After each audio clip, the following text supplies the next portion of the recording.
Hello and welcome to Footy Judge Mode. This is your counter views, and I'm here with a fantastic trio, of course. Imagine a Liverpool, Arsenal, and a Spurs. Listen, two bridesmaids and Spurs might win a title sometime. That's a mid-off, to be honest. You're muted, Saad and Perchy. Oh, don't. Oh, you missed the expletives there. You almost got demonetized for saying absolute shameless from Mo first thing in the morning for him. I'm just happy to have Saad here with us. Of course, this is your Tuesday panel with Jerry James. Of course, absolutely phenomenal guest. One of the guys I love talking football to. Jerry, how are you doing today, man? How's everything? I'm good, man. I'm good. Just sitting comfy, looking down at the rest of the Premier League. I'm comfy. I'm happy. I'm happy. Spurs said that 3 weeks ago. I've always been there. There you are. Comfy. Apart from that, I'm good. I hope everyone's good as well. Make sure we're smashing the likes in the chats as well. Big up to yourselves, everyone. Perchy is here, Football Heritage TV, blessing us with his appearance again. Thank you so much. How are you feeling? You doing good? Mate, listen, after Sunday, I'm in really good spirits.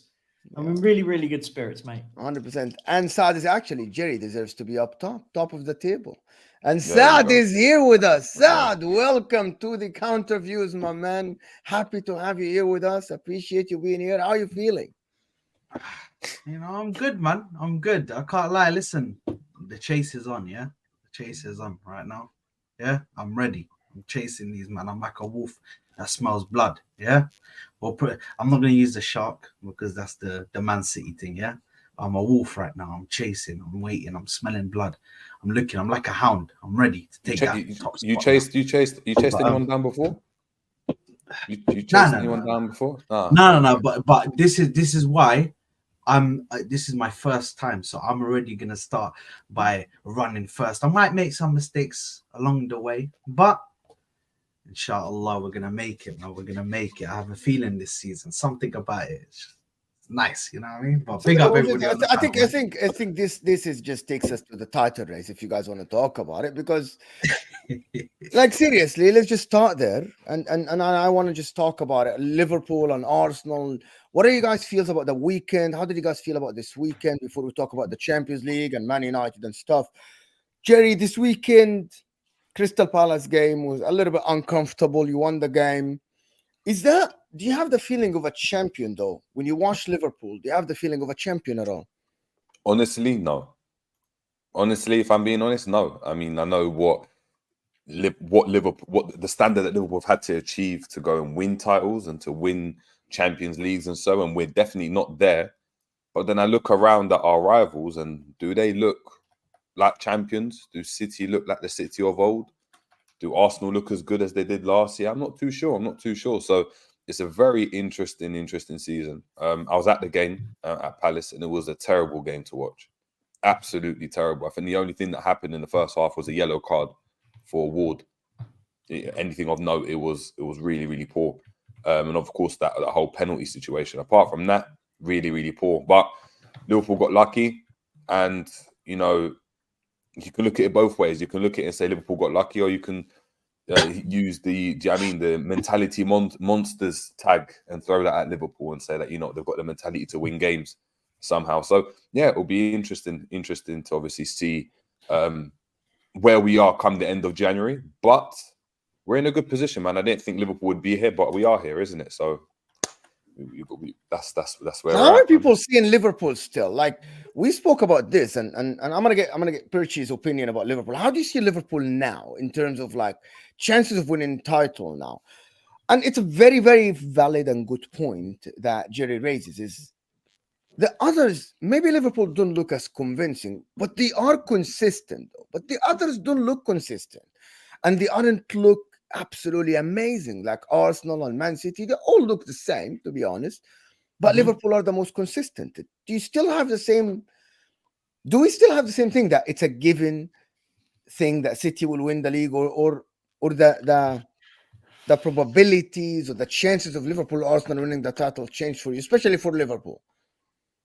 No, listen, we should set at the end of the season the whole playback of my opinions of Man City, Liverpool, and the title race because it's going like We this. never Listen, know what's gonna happen, but I'm just of course, based I on know. the I'm current being, circumstances, you know what I mean? I'm being definitely facetious in that sort of estimations, but I think you got to look at Liverpool. I've always said will be at the moment the second best team in the league. I mean, but at the moment, what Liverpool are doing at the moment is what. Look, you can argue what Liverpool are doing right now is doing what champions do, right? Weren't great against Palace. You could argue got a little bit lucky, however you want to debate it. Got a little bit lucky, but what Liverpool did is they took their luck and they won the game.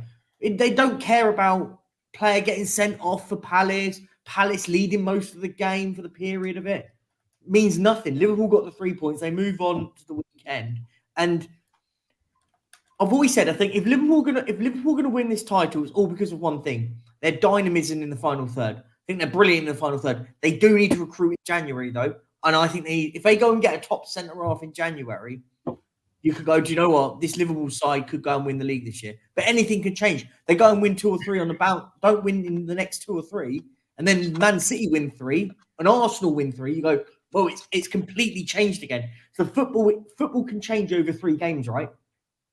Yeah, 100%. Sad. This notion, I'm gonna talk about Arsenal, and you're gonna hear Percy's opinion, and you're not gonna like it. But Liverpool. Talk to me about chances of Liverpool. How do you see Liverpool as a rival, as a title contender to you? Well, the thing is, right now, I'm the only one who hasn't won the title. I'm going up against 2 managers that have won title in the last 5 to 6 years. Yeah, so I'm going up against Klopp, who has won a title. He's managed to go head to head with Pep, get the 90 plus points, 95 points, go up to 99 points, and do you know what I mean? Go head to head. He's lost it on the last day by 1 point, so he already knows the fight. They've still got players in that team who are familiar with the title race and how far City can take it. Now, Man City, we all know Man City are not going to blow away. But Liverpool, for me, just sticking on Liverpool, obviously they're missing a DM at the moment. That's the obvious thing that's out there. They're missing a DM at the moment. But the way they are in games, they're still finding ways to get through these games. They're still finding ways to win the games. And it's little things that Klopp is tinkering with. I feel like, especially in that Man City game, I feel like they could have won that game. They could have won that game because the only thing that held them back is Klopp himself, because Klopp picked the wrong team. In that first half, the team that went out there was the wrong team. It was the way they played in that kind of makeshift 4-4-2, whatever it was. It didn't work. If they just went with their 4-3-3, would have worked much better. I think they would have had City. And I think they would have won 2-1, 3-1, something like that.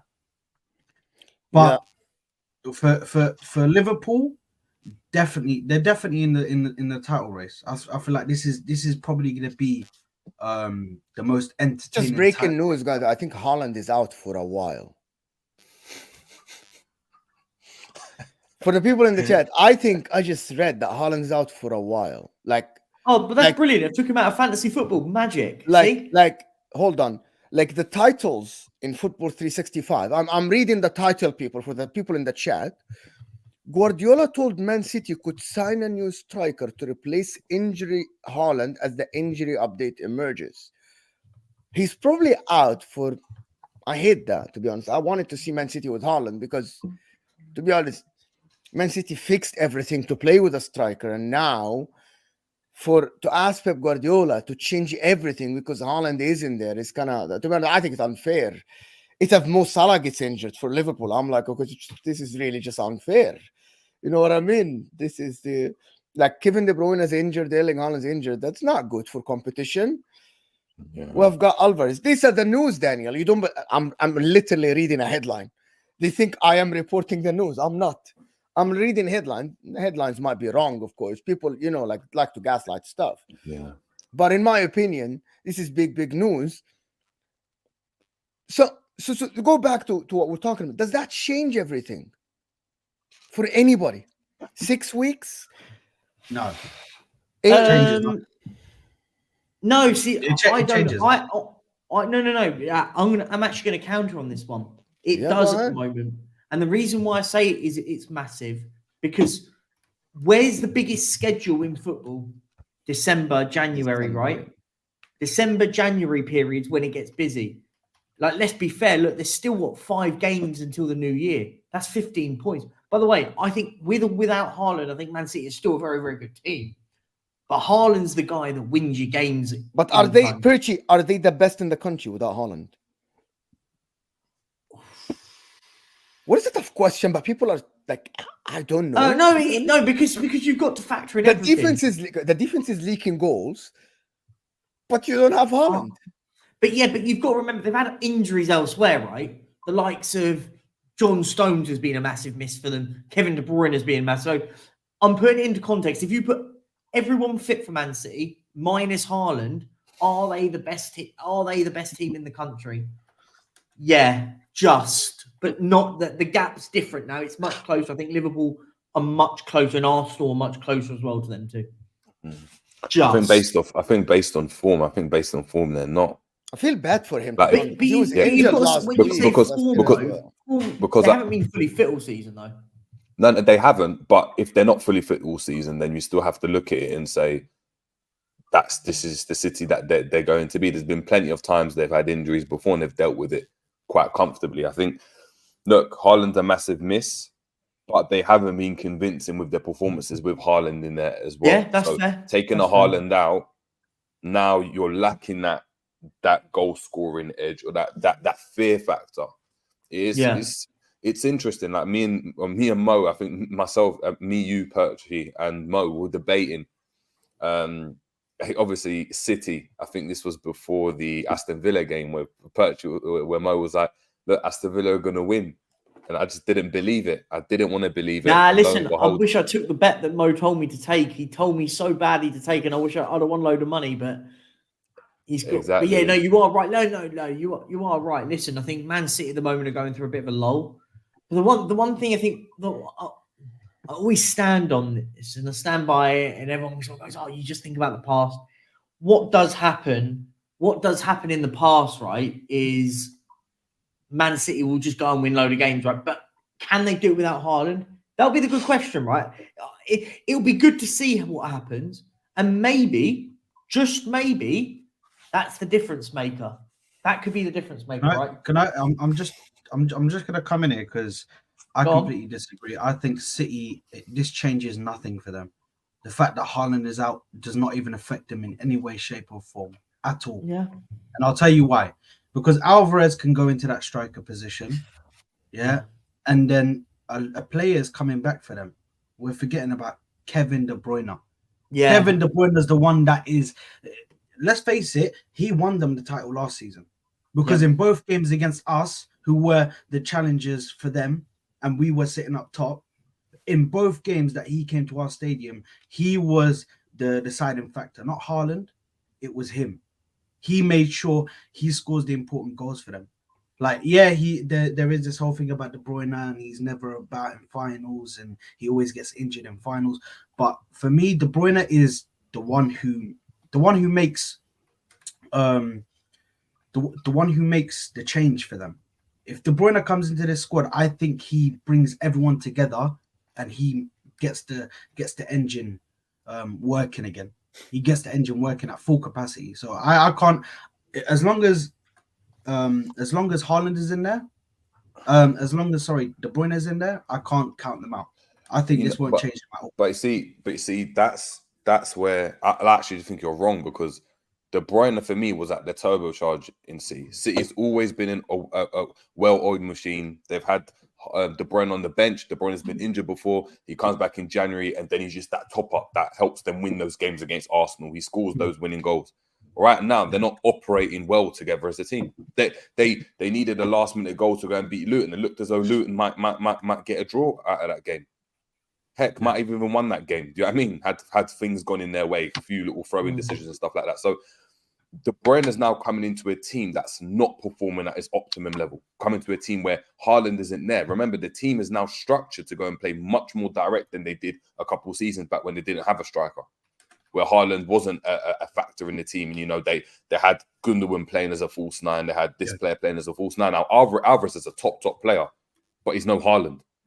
He's not getting 40 goals a season. Now, if they've designed their team play to go and focus on one player to get all their goals for them, when you remove that cog there, you're now asking Alvarez to go and do that same thing. If not, it's what Mo said, you're asking the team to change from what they're doing. And Pep's already designed this team to go and be formatted for one player. So now it's like Mo said, it's a bit unfair. He's having to now change his tactics midway through the season to now gear it towards the style of play that kind of is more conducive to the whole team chipping in with goals as opposed to it being one player. Now, we're also expecting Kevin De Bruyne to come back from this injury and hit the ground running straight away. Now, of course, he can do it, but if he doesn't do it, I'm not going to be surprised, because you've got to give a player time to go and come back after an injury. So I don't know. It'll be interesting, man. It'll be interesting. Guys, there is about 170 of you here. Can we get that like button up a little bit? Can we get to 100 likes? It's simple. It's easy. It doesn't cost you a penny. Just please let me know if you have hit the like or not in the description. So please hit that like button for me. Pay your rent, as Saad is saying. Yeah. Listen, moving on from Liverpool a little bit, but going to Manchester City. Like, I had a comment yesterday, and I actually did a solo show, and I said yes, and I want to take your opinion yesterday about this. The reason why I said Man City aren't the same, but I want to take your opinion, because I said my opinion to my viewers, is that Manchester City never drop against a relegation candidate team. They kind of dropped after the goal. What I saw in this Luton game, as you guys said, is a team that wants the 3 points after 4 draws. They wanted, is that 3 draws and a loss? Or that's 4 draws? 4 draws. A team that needs adjusting, that is scared of making mistakes at the back. They want it to be a little bit compact, especially when they're winning 2-1.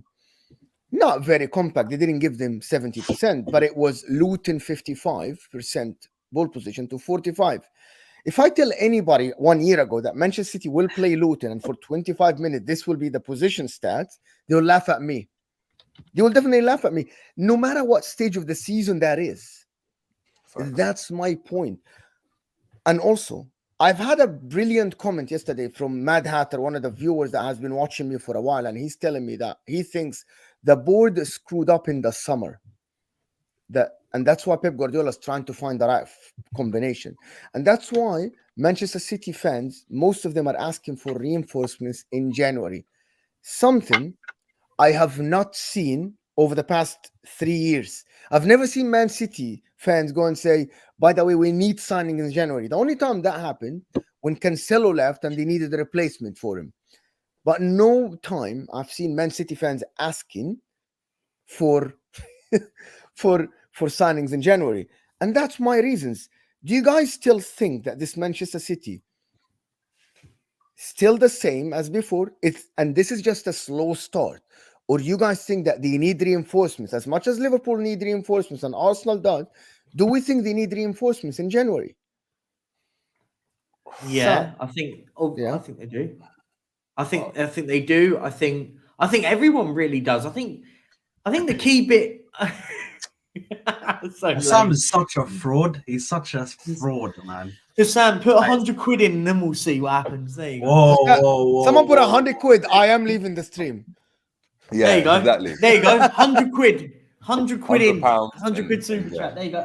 No, but listen, I think. No, Sad, 50 quid, Sad. I'll give him 20. 50 quid, Sad is off the stream. Sorry, Preachy. But yeah, no. So I think Man City, what Man City will do though, what they're very good at, and I think that's one thing we have to give them credit for is they won't be shy about if they need to recruit, they'll go and recruit. But they never did in January though. They didn't need to because they like to study the targets. Yeah, what Man City do is they won't buy for the sake of buying. So if they need to buy someone, they'll buy him if they need them. Like people use the whole Declan Rice thing going to Arsenal and having that thing with them. They didn't necessarily need Declan Rice. They would have liked him, but they wouldn't go, do you know what? We're not going into it. We're not going to pay it. Our price tag's here. We're not going over it. Man City are very good at that. Man City have always been very good at that. If they wanted a player, they'll get. Were they though? Price. Were they? Were Are they? they? Yeah, Are of course though, they were. Pearchy? Of course Yeah, they would have had wanted- him in. He they would have wanted me- improved their midfield. But they Yeah, didn't. but talk about Declan Rice. But normally, Man City go above the. But if they need to go above the budget, they do. If they desperately need a play, yes. All right. They desperately needed Declan Rice. I think he would have been in their team and gone, do you know what? That's a massive improvement. They'd have offloaded the likes of a Calvin Phillips and then they'd have bolstered their midfield. I think they didn't want to sit there and go, oh, we'll pay £110 million. Oh, we'll pay 120. They didn't need it. That he wasn't in that level of we'll pull out. And then he went to Arsenal. Arsenal needed Declan Rice more than Man City needed Declan Rice. But in the concept, if they desperately need someone in January, they'll get someone. Man City do it. They're very clever when they've signed it. They'll buy it when they need, and they won't go overboard. Yeah, I think they probably do strengthen. I think midfield's the area where they do. I think they missed out on Paqueta in the summer. I think that's a player that would have done really well for them right now. And I think they go and just replace Calvin Phillips, and I think that's about everything that they go and do. It's a really interesting one because you could argue that defensively they're not great, but that's where they've spent the most amount of money in recent years as well. So is that more of a tactical situation? You could argue that they're missing John Stones. I'm not pinning it on one player, but losing John Stones in that defense has been massive for them, right? Yeah, I understand that, but they've just spent however much money. I think what Prem's most expensive defender, Vardy. Yeah, but we say this all the time though. I think you have to give it a year for Vardy before we start making serious judgments. We had this before with other players, right?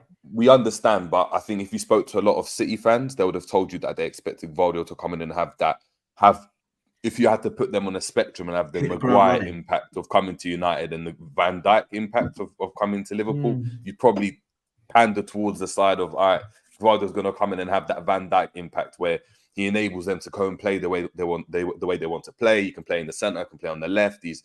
Liverpool fans wanted it. So he hasn't come in and hit the ground running. And I think they've had to go and rely on, again, Ake, Akanji to play more games than they would have done and not rotate them as much. But yeah, it's an interesting one. Bar the midfield, I mean, where else? What do they get a striker to go and compete with Haaland? I have something. They need another winger.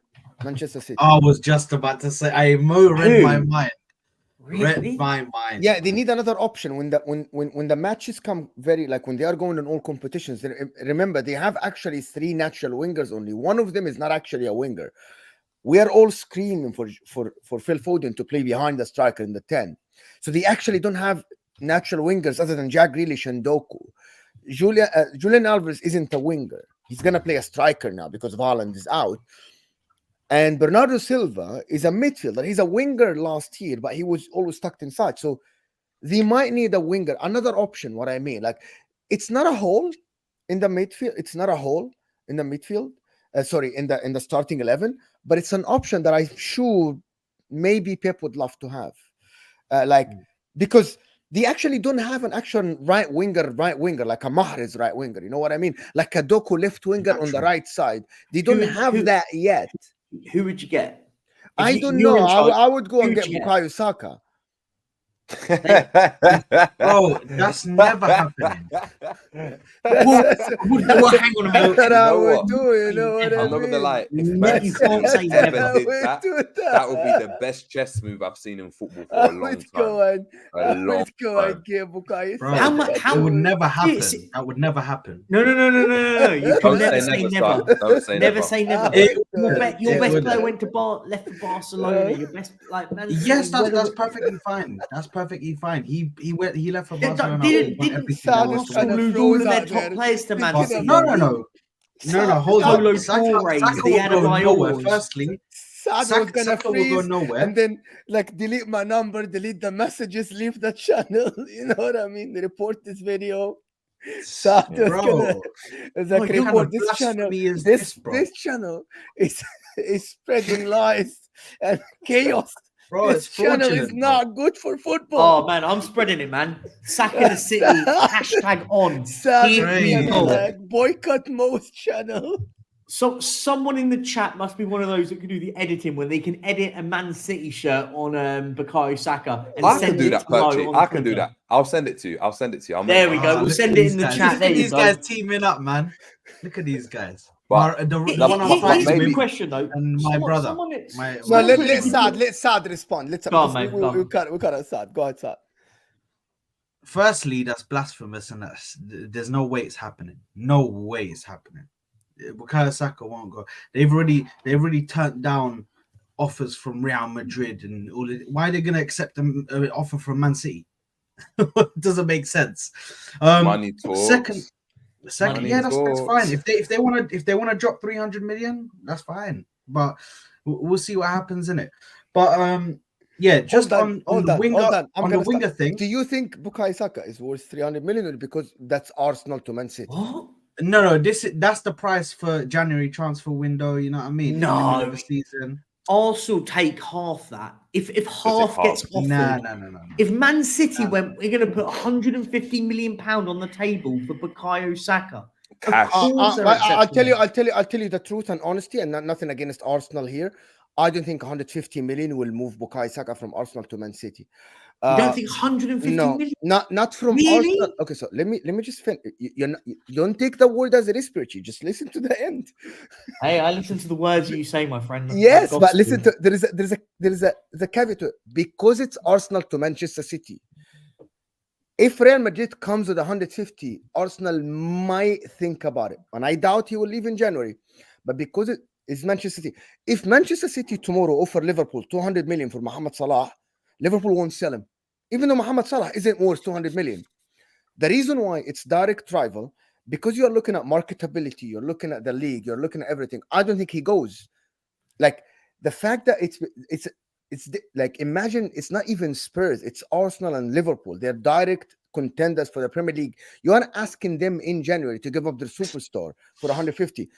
I'm not saying that Bukayo Saka is worth more than that, but I don't think there is money now to shift Bukayo Saka at the moment in January from Arsenal to Manchester City in January. I think that would be impossible move.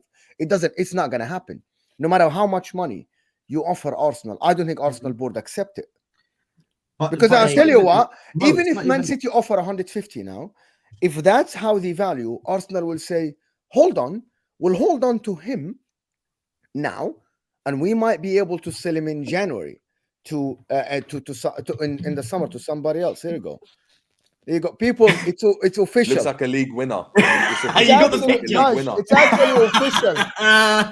It's official. Bukayo Saka. You know Go how full that screen thing- mode, full screen for the people. I'm just gonna actually do it on the screen.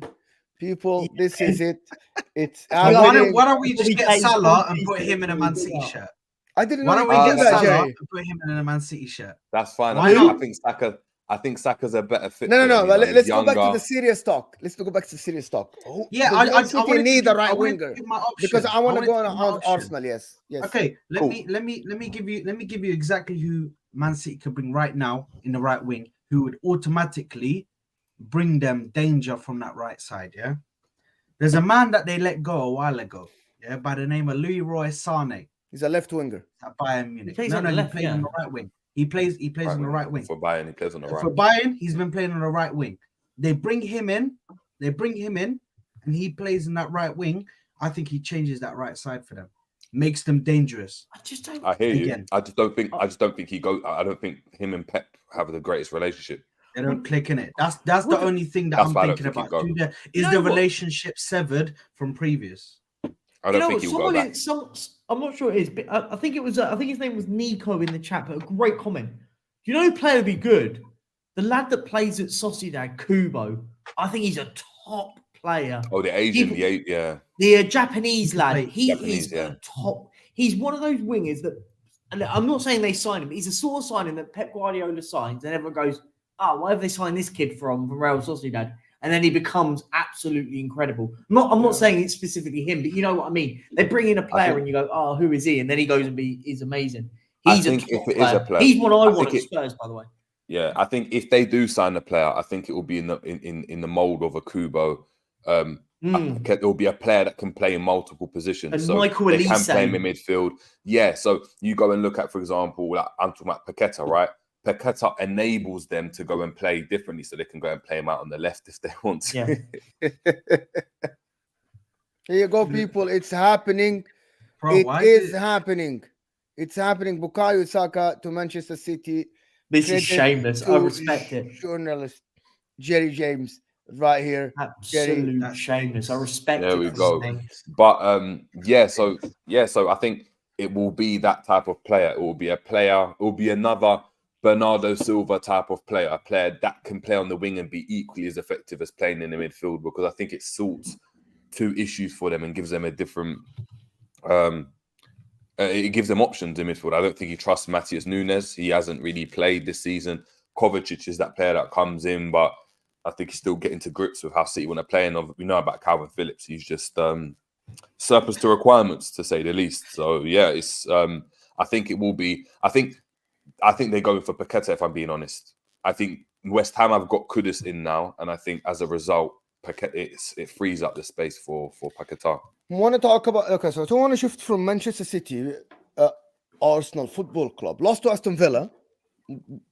Yeah, that loss, I don't think it was that bad, to my opinion. People want to make it more like, oh my God, they want to talk about it. Oh my God, the champions have fallen and all the stuff. You're not title contenders now and all the stuff. Even though they played well, though, they actually played all right. Okay, look at Michael Ramsey. People will never buy that rubbish, Saka. I'm going to let Saad respond to that. Just look at the stats. Look at the 19 GA that he has so far this season, and people are saying he's having a bad season. 19 GA this season, and people saying he's got a bad season. He's not done nothing. Go look it up, man. Go look it up before you speak, please, man.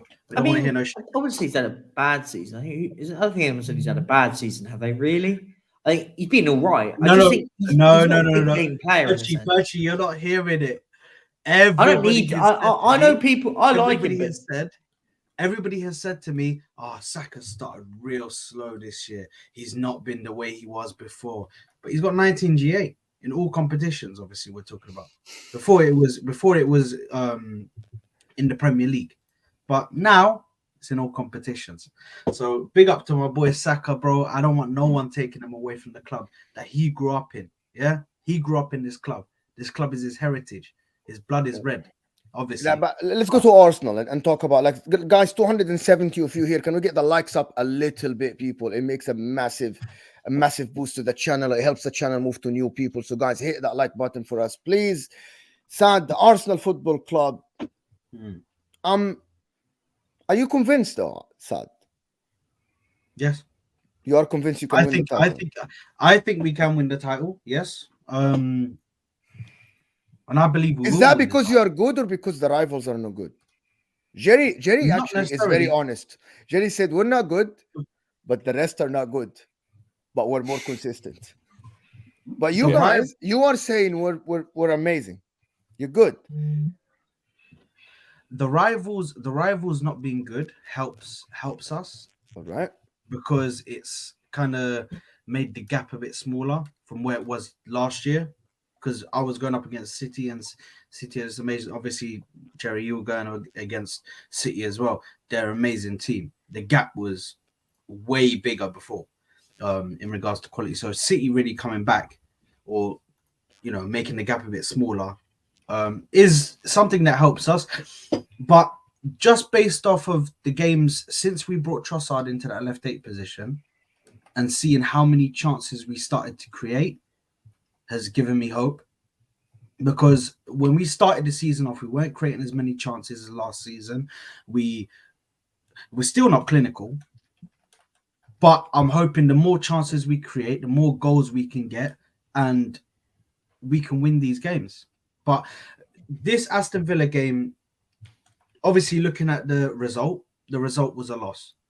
But when you look at the actual team and how they performed, we created chances. I think Aston Villa had moments in the game, but there wasn't really a dominant period from them. They had moments, obviously counterattacks and stuff like that. But overall, we had the better moments in regards to creating chances and that. But we just need to sort something, which is this clinicalness from our attackers, from our midfielders. I mean, from Odegaard, that was embarrassing. Watching that game, it was embarrassing.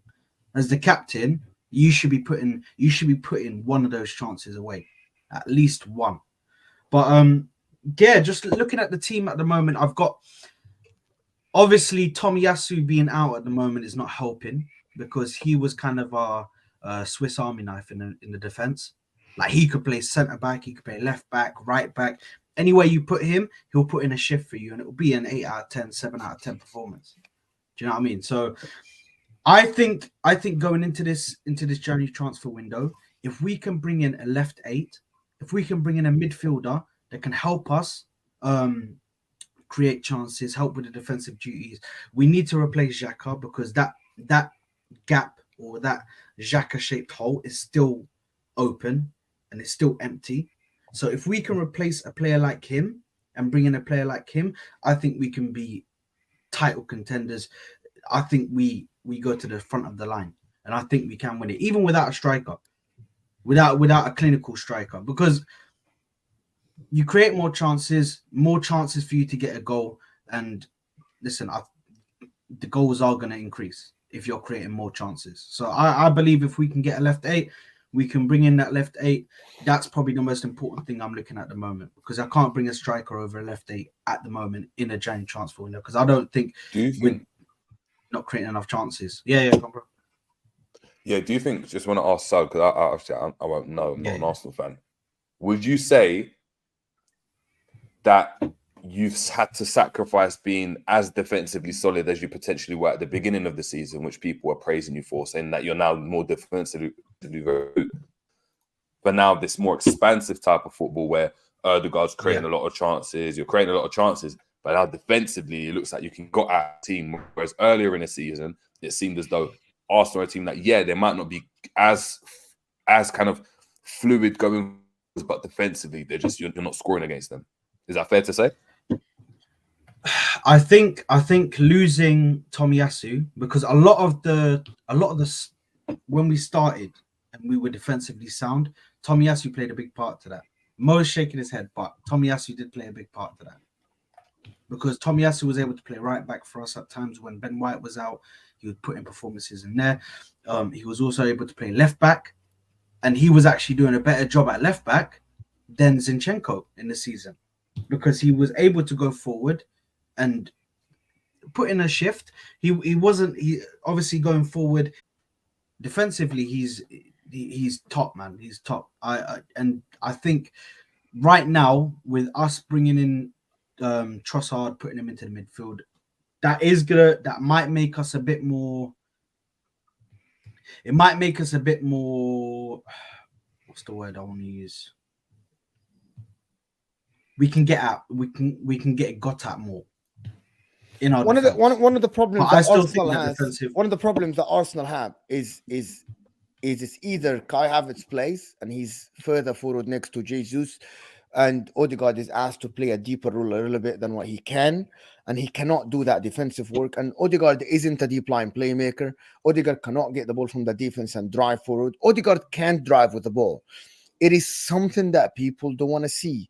Odegaard isn't the guy who picks up the ball from his half and drive with the ball and dribble 3-4 guys to go to the other opposition's half. I disagree with you completely. I disagree with you completely. The last games that we've seen, come on, Mo, man. You know football, man. Yeah, that's why, because I know football, I'm telling you this.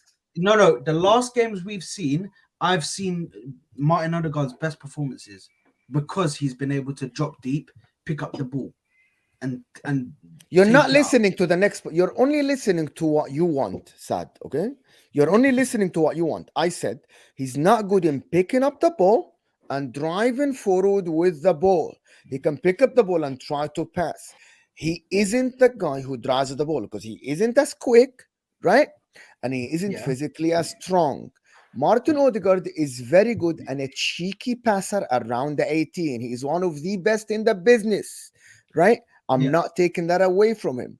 Get Martin Odegaard close to the 18 with the ball. He will find that cheeky pass that will put somebody one-on-one behind the enemy lines. But put Martin Odegaard next to Declan Rice, you are wasting him because you're sacrificing, you're compensating for Havertz being high on the pitch, right? That's what is happening.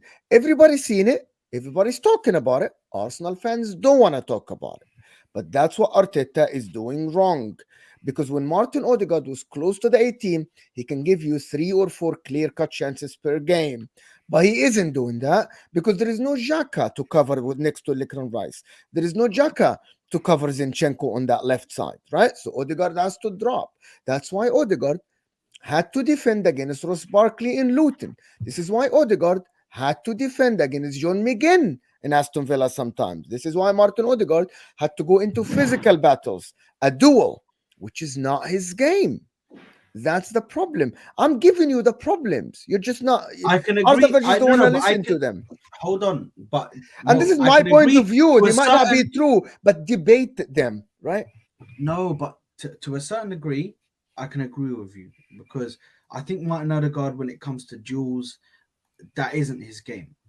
Yeah, but where I disagree with you is for him to take the ball up. He in the last 4 games, he's been doing that for us. He's been doing that for us.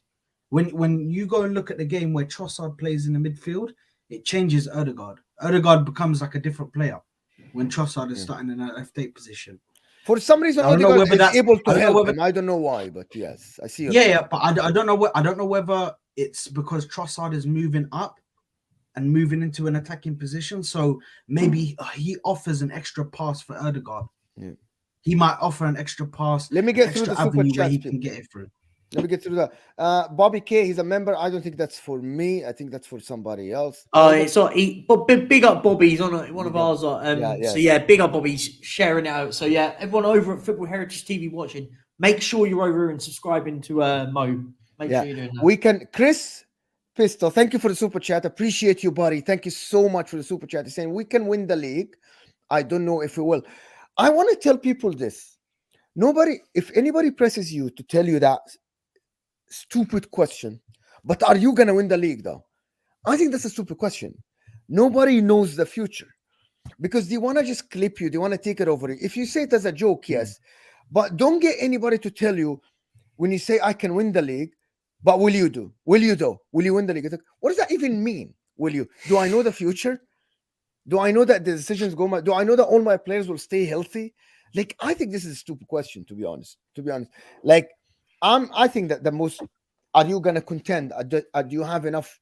Do you have good firepower to be a contender for the league? Tyler here, thank you for the good super chat. Thank you so much. Saliba is your best player. He's talking to you. Saka needs a rest. Your goalkeeper situation is still unclear. Very good. Zinchenko is cheeks. He isn't cheeks. He just, when he's asked to defend, same as Trent, they get exposed. FFP is limiting your transfer business. He's giving you all the problems, Tyler. Thank you, Tyler, for this. Thank you. Absolutely. Saliba is our best player. I think Declan Rice has been your best player this season.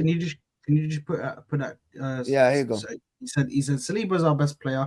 Saka needs a rest. Saka does need a rest, and I don't think we're going to address that in the January transfer window. We're hoping to address that in the.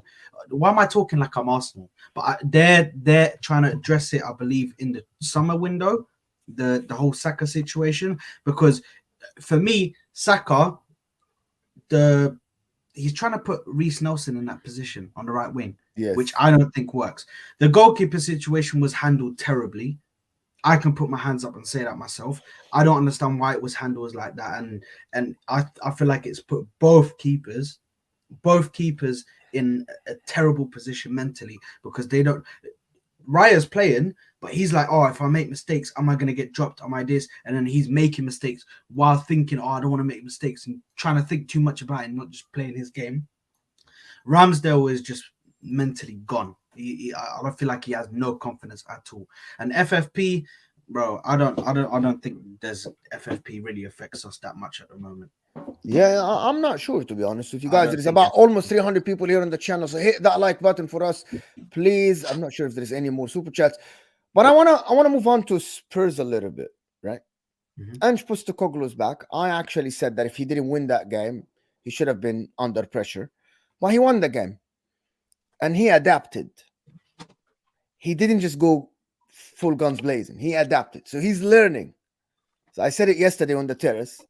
It's not who we are, mate. It's that we adapt, mate. He literally adapted in the game when he played, sat back a little bit, gave Newcastle the ball. There was a period of 20 minutes in the game, or 25 minutes, with the position started 70-30 in favor of Newcastle. And what I saw is that Spurs were comfortable defending, very comfortable defending in that part. PERCHY, that's with Davis, Lo Celso, that's with Brandon Johnson. When you get your players back, the Madisons, the Van de Ven, when you go in January, if you sign players, do you think it's a disappointment if you didn't finish top 4, taking in consideration how you started the season and the football you play? You're muted somehow. You bottled it and you're not making top 4. I keep hitting you guys. You bottled it and you're not making top 4. You're not making top 4. Get out, Mo. Get out. It's when when you're typing, I don't like the clicking. I know. So yeah, look. So look, I'll break it all down. Really, I'll go through it all. Like, listen, the game against Newcastle, we were unbelievable. I thought if we could have won 10-1 that day, we were brilliant on Sunday. We were so good. Some absolute sensational football. And listen, I did on the Spurs review on Sunday, and I just said on our Spurs review, I said Ange got it spot on, but you're right on the adaptability. Sorry, and he did, because what I saw a lot of against it, and I don't know if you guys watched it. I don't know how much watched it again. Yeah, I did watch it. In the sense of like watching depth. What did you see a lot more of from Tottenham? I'll tell you why. One of the things that I saw in this game is that your doggy was very, very good in recovery and taking a forward position and exchanging with Son. Yeah, number one. But do you know? Number what two, Spipasar makes a massive difference in that midfield. I didn't know how much he makes a massive difference. It's a massive difference. The athleticism makes a big difference. Anyway, go on. I agree, but do you know what the bigger thing that I saw more of? Yes. And it's the simplest one. What ball's in the box? How many the crosses from the likes of Son and Brennan Johnson did we get into the box? And for me, that was so important, because I watched this against West Ham and I said, do you know what? Played some amazing football. We're 1-0 up, but we're just playing nicey football. We're kind of walking into the box. And that for me is tactical from the manager. And that's what I like about it. What I saw from the manager was hit Newcastle by getting the ball in the 6-yard box. And we did. Let's be honest, Richarlison scored a couple of goals. He probably should have scored 5. He had so many chances. He had one where... The man is a bum, bro. He's a bum of a footballer, but this is where I say it. And when I say about it, listen, credit where credit's due. We've got a couple of goals. As I said, he probably should have scored 5. Yes. I mean, he had so many chances and gilt-edged chances. But you put in, and I hate to say it, but you put in a Harry Kane there, we win that game 10-1 because we had so many chances. And bear in mind, Brennan Johnson hit the post twice. He hit the post twice. Sarr missed an absolute sitter. And you look at it and go, blooming, this is Tottenham. This is the Tottenham I want to see. I thought we were fabulous against Newcastle. So just to sort of go on to your question about, did you say, can we get top 4 or is it expected? No. If you don't get top 4, is it a disappointment? You can get top 4. No. Okay, the can or can't. Your team is good enough to get top 4, right? Especially this, by the way, especially this season. I get what you're saying. But is it gonna be a disappointment if you don't get top 4? If you're a Spurs fan, I've said all along. Listen, this season for me is about just solidifying the system, working out how we're going to play, blah blah blah, and building for season 2, season 3. However, I will go on to what you said. Should we expect to finish top 4? No. Can we? Yes. The question is how are we going to perform when we lose 3 big players? And when I say that, I don't mean injuries, because we've got a mountain of injuries anyway. I mean on top of them. Son, Basuma, and Sarr. What happens to Tottenham when those three go to their international tournaments in January? That for me is what it's going to be the telling bit for Tottenham. Are Spurs going to buy another midfielder? Are Spurs going to buy number 9? Are Spurs maybe going to buy a winger? That for me is going to be so crucial on how Tottenham, where they want to be, because I think you lose Son. And bear in mind, by the way, Son was outstanding against Newcastle. He was incredible. It was the Son of years ago. It was a proper throwback watching Heung-min Son. That's what I saw him do. So bang my mic. So that's what I saw him do. PERCHY, why was that? What was the reason for that? Because he was on the wing. No, if he's up top, you have to put James Maddison behind him. If he's up top, you have to put James Maddison behind him. But for me, playing out wide wasn't working. But the reason why it wasn't working is whatever we were doing, it wasn't working to his benefit. And I've noticed it, by the way. I noticed it because the first time I started seeing us playing wingers out wide that will attack fullbacks. We weren't attacking fullbacks when he was playing out wide. And that was the difference. We've now playing to the strengths of the likes of Brennan Johnson, Heung-min Son. You play to these lads' strengths. You put a competent number 9 down the middle who will get bags of goals with this because the creativity is there. We've got good players. Bear in mind, this is a team without Mickey van der Ven, team without James Maddison, Bentancur, Solomon, Perisic. Like there's an array of players at the moment that are injured for Tottenham. So listen, this team will get there. Is it expected to finish top 4? Not for me. Getting back into Europe under this manager is an achievement at the moment. Getting us back into Europe will be good. He gets us back into Champions League. It's an absolute incredible achievement. Bear in mind, putting us where we were last year to get us back into the Champions League. Listen, the man's incredible if he gets us back into Champions League right now. Yeah, he is incredible. The way you play football is absolutely fantastic. Anybody want to chime in about Spurs? I think. Listen, if put in my Arsenal and take my Arsenal hat off for a second. Oh, you look a lot better. There you go. There you are. But listen, I think if they can do anything to help their cause and for them to reach levels, they need to keep Ange. That's massively. That's simple stuff. Because firstly, he will bring you players who you won't even think they're anything. You'll think, who's this guy? And one name comes to mind, Vicario. Nobody knew who Vicario was. Nobody knew who he was. Now, you got your spot on there, mate. I think this season he's been top 3 keepers in the league. Best yeah. You know what I mean? Top 3. So just stuff like that. He's going to be bringing in players that you might not think are the best, and he will make them the best. And he's learning on the job. He's learning. To come to this league and manage for the first time is difficult. Let's get it right. This league is difficult. That's why it's the best league in the world. Well, it doesn't look like it. It looks like a piece of cake to him. Yeah. And Unai Emery, I'm sorry. With all due respect to you, your manager made it look very hard. Eric Ten Hag is making it look very hard. Wow, so you're really going to do me like that? It's not that hard for Ange or Unai Emery, to be honest. We can do that. But let's face it. What team did no, don't pull out the what team did Mikel Arteta come into, bro? Oh my god. No. Ten Hag came into hang on. I don't have time. I don't have time for this, Sad, because I need to go. You want to compare Ben Davis, right? Richarlison.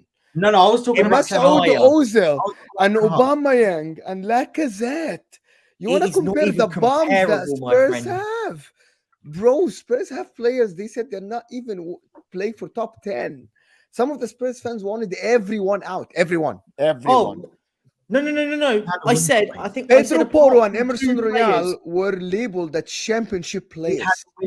He had a window.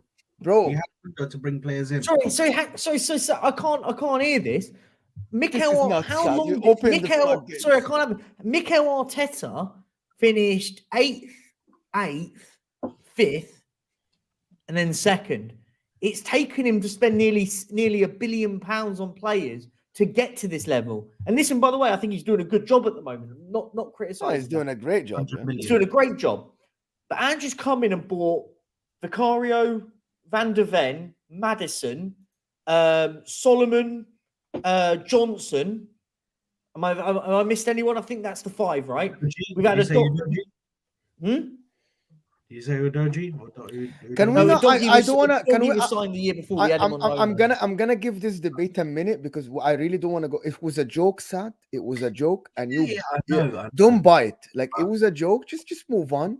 Just hear from here. You No, get out man, from the stand other for my side. club, man. Just don't worry I'm gonna stand about for it. my club. Forget I about it. am not knocking down Arteta. I just said like because yesterday on the terrace we I think I'm not sure if we reached the conclusion that this notion of every manager needs his own players to have a style of play is a myth.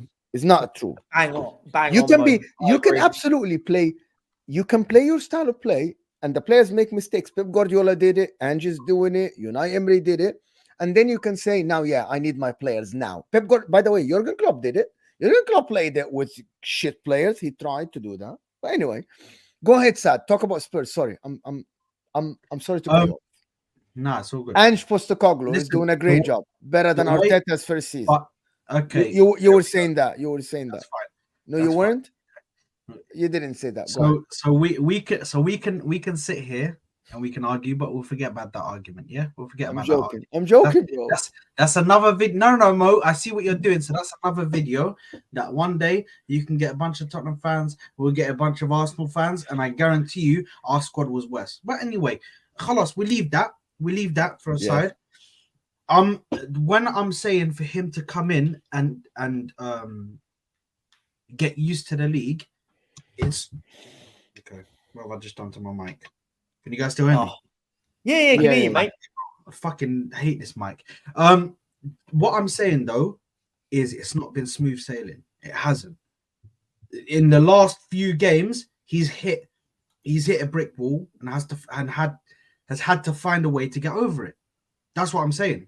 So it hasn't been smooth sailing all the way through. You're acting like he's coming to this league. He's starting. No, he lost. No, and then he's still going and going and going. All I'm saying is this league. The reason why it's so difficult is because you hit brick walls like this, where you have to try and find a way to get over it. You have to. Do you know what I mean? It's not as easy for you to just come in. Same thing with Unai Emery. Unai Emery, although he has come in and has this amazing home record, if you look at their away record, it's shocking. It's shocking. So no managers come into this thing and just sailed right through it and just had an amazing time and this and that. They have hit certain difficult moments, but they managed to get over it. And they're learning from mistakes that they made to get themselves in those positions where they weren't winning games.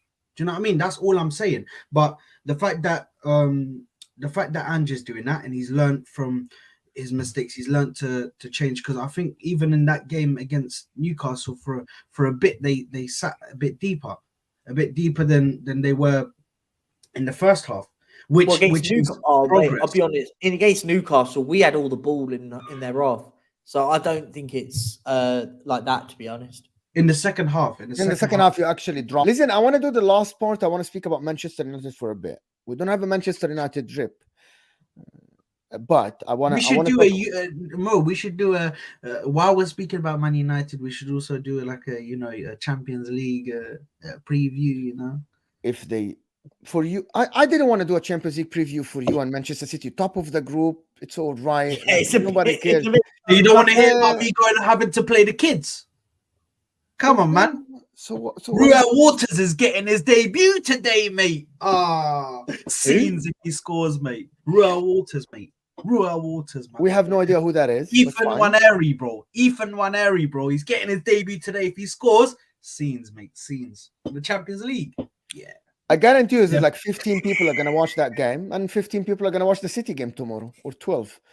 Nobody cares. Like, good. Hats off to Arteta, of course, for making top of the group with the game in hand, to be honest. I expected them to struggle against Sevilla. They struggled, but they got over the hurdle, to be honest. But Manchester United, Jerry, if they get out of the Champions League, group today, they go to the Europa League. Is that good or bad for them? I think it's horrendous. for Manchester United.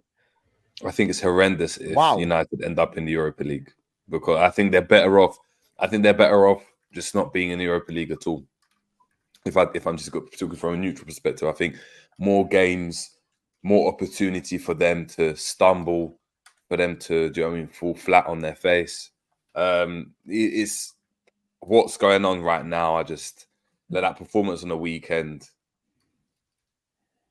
I mean, sandwich in between obviously this game and you in the Champions League against Bayern. They had obviously the Chelsea game before that. It seemed as though, you know, they were going to go and get a result, to lose the way they did to Bournemouth, a team that Liverpool beat with 10 men. How much? 3-0, 4-0. Yeah. This is it's Watch not this. acceptable. Yeah, Faisal Ali here. Great breaking news. Faisal, thank you so much for sharing the breaking news. Premier League clubs today have voted in favor of limiting the new contracts of maximum of 5 years, meaning deals cannot be longer to help financial fair play amortization. Previously, no cap. That's absolutely. It's an interesting one. For Ten Hag, it's probably been posed to everyone in the panel and everyone in the chat. How long's Ten Hag going to be in the job for? Sunday. If they lose this game, No, it doesn't matter. he Sunday. comes to Anfield. It's Sunday. I think he's done. I think he's done. I think he gets Hassan out. called it just Hassan right. called it out in July, bro. We were doing shows in July. He And called Hassan it, bro. said Eric Ten He's Hag will done. get sacked in December 17th. But what I'm saying is, do we sack him before? Do United sack him before and use that new Yes. manager bounce? I actually think they should, if they lose or even don't get out of the group today. Okay, so they finish their campaign, okay, and they don't go to the round of 16. There is a chance they go by the way to the round of 16 if the other two teams draw and they won against Bayern Munich, right? Bayern Munich will play a second fiddle team because Bayern Munich already made it to the next round, all right? So, by the way, most likely Manchester United will make Europa League, most likely, because one of the other teams will win and Bayern Munich will play a second fiddle team. And Manchester United might win this game or might draw the game. My point is, after today, you should just sack him. Get a new manager with these players. Don't go to the Liverpool game with Eric Ten Hag unless, and I want to know in the chat, I want everybody, and there's 250 people here, yes or no, does Man United have any chance of getting any result at Anfield, a draw? It's a yes or no question. Yes, for Man United, have a chance of getting any result. Does anybody think Man United have a chance of getting a result at Anfield at all? What's the little meme that they say? 99% chance, 1% faith, or something like that. No, 1% 99% chance, 99% chance. hope. Yeah. Do you know what? Like, I think tonight's going to be a weird one for Man United because I know how their football club operates. It's very PR based. I could see them beating Bayern Munich today because I agree with Mo. Bayern Munich don't care. You won't have the likes of Kane playing. They will rest players for their weekend because they've done the job done. I can see Man United beating Bayern Munich and qualify. And I'm going to say Copenhagen beat Galatasaray, so they end up going into the Europa League. But it will be played up like Man United are back. They beaten Bayern Munich. But it will be the likes of Choupo-Moting up top. And I think I'm talking about this as a rival and a fan of not Man United because I want Ten Hag to stay as long as possible because I think he's awful. Honestly, I think he's awful. But I'll talk about it in the context of Man United fans. I agree with Jerry. You don't really want to be in Europe at the moment. Europa League benefits all of the teams around him because the Thursday, Sunday slog comes back into the new year. And Man United at the moment need to start again. Listen, they're a team that should be winning trophies. They should be competing for the Champions League. They're Manchester United. Whether we like it or not, they're Man United. They should be challenging for the Champions League trophies. Premier League trophies. They're nowhere near to be seen at the moment. They're all over the place. Look, I have a feeling they'll win tonight, but I still don't think they qualify. I think the problem they've got is it can happen. It can happen because if Copenhagen, it doesn't actually matter if Man United win. I actually think they can't qualify now. Actually, they can't. No, hold on, Perchy. It's a simple math. Okay, if the other two teams draw and Man United win, Man United Yeah, sorry, yeah, qualify. apologies. Yeah, sorry, yeah. If one of the other two teams wins, they got qualified. Sorry, yeah, They qualify, apologies. so it's done. It's, Yeah, sorry. like, just a simple. Yeah, But you go know, ahead. Yeah, I don't you know. know, You're go on, Sad. no. I was just one point. Perchy, the only thing I'm gonna say is the reason why I think Bayern will play their full team is because of their weekend result. I don't know if you guys know that. Yeah, they got battered 5-1. 5-1. They smacked them 5-1. So this is the only reason why I think Tuchel's gonna put his you could be full right. team out there, bro. He's gonna be like, you lot need to go and work in that game. I want to see 5-6-0. Yeah, it's what Perchy's saying. It's the PR. The thing I'm looking at from United's perspective is, but do they? This is what I'm saying when it comes to the manager. Do they, regardless of what happens in this game, still give Ten Hag the Liverpool game, knowing that the chances of him getting a result is very difficult? I think and then sack him on after that game to show this isn't acceptable. You know, he's lost against Liverpool, our biggest rival. They always do this. They always hold do on. this. Let me give you another They could have scenario. sacked him before that. They go. What if he goes to Liverpool and puts in a fight, lose 2-1, and then they sack him? They'll look bad. I don't think they do, because the fans won't look at it as though he put in a fight. They'll be like, he's lost again. No, and the fans will look at it. Nobody's And something in the game. Liverpool. Nobody's expecting Man United to get a result. If No, Man they United won't lose do. by a 1-goal margin, I'm telling you, they'll be like, we played well, we just lost on a small detail. They do. Whatever. They do. You know But do you not think that the majority of United fans will look at it and, let's say there's a decision, I don't know, it's a 1-0, but instead of bringing on Hannibal, they go and bring on McTominay, and that doesn't allow them to win the game. Do you think they won't look at it and be like, again, we had an opportunity to win the game and we didn't? Yeah, Liverpool but played unless poor, we he need to gets get him out. humbled, I guess unless he gets humbled in the game and gets embarrassed, I don't think there is a reason. Like, anybody can lose at Anfield. Anybody isn't. So do you think? So do you think he keeps his job then? No, I don't think so. But I think if he gets a result against Liverpool or lose by 1-goal margin, I think he stays in the job. I do. I don't think he gets I think he stays in the job. I don't think he gets sacked even if they get humbled at the moment. No, if he gets hammered, 3+. Oh yeah. So yeah, apologies. Yeah, if he gets 3+. Hammered, if they lose 5-0, then he might. No. lose 3+ goals, he gets sacked. But if he loses 2-0 or 2-1, I think he stays in the job. Listen, people, I have to go. But this has been absolutely a fun show, an amazing show with Perchy, Jerry, and Saad. I'm gonna put there are channels, I think, in the description already, if I'm not mistaken. No, they are now. Sorry, Mo. Just quickly. Yes. Way, go ahead. Apparently, Reece James is out for 3 months. These guys really try to compare him to Trent, bro. It's crazy.